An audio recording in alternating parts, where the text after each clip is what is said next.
Okay, we've already, one is this, I'll just give this away because we already talked about it before, which is the Murderbot Diaries. We talked about this last. Yep.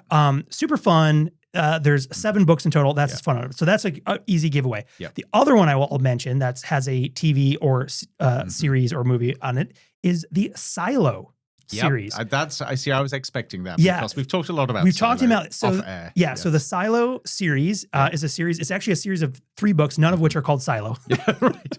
There's a confusion there. The TV show on Apple TV Plus is called Silo, but the original 3 books are by author Hugh Howey. The first book is one everyone should start with. It's called Wool, followed by Shift, and then Dust. Okay. And so if you have seen the Apple TV Plus show, which now has 2 seasons, that is all still encapsulated in that first novel of Wool. Right. Yep. And what I like about this story is, again, this is one of those sort of post-apocalyptic dystopia style of stories. Right. But it's really, the concept here is that humanity, as you see it, is basically living in these vertical silos because the world has gone to pots or whatever.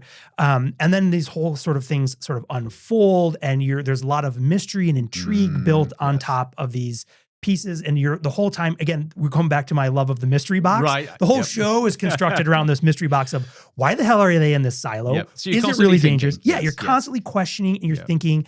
And there's this really cool element.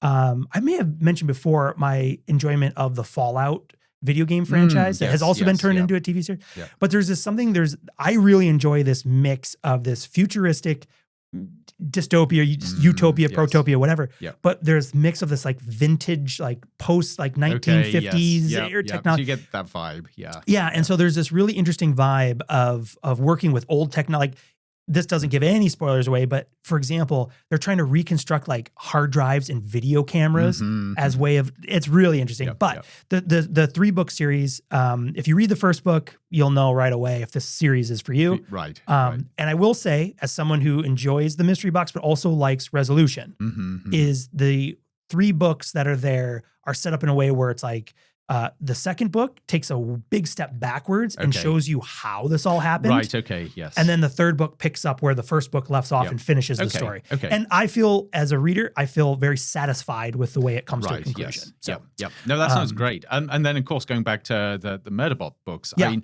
those are beautiful, light summer reading. They are. They're fun, they're enjoyable, they give you a different perspective, they're unexpected. Yep, they're real fun. And there's five novellas and 2 like longer form. And to put it in audio format, those novellas are like 2.5 hours to listen to. Yeah. So now this actually might convince me to. Yeah, road trippable, airplaneable.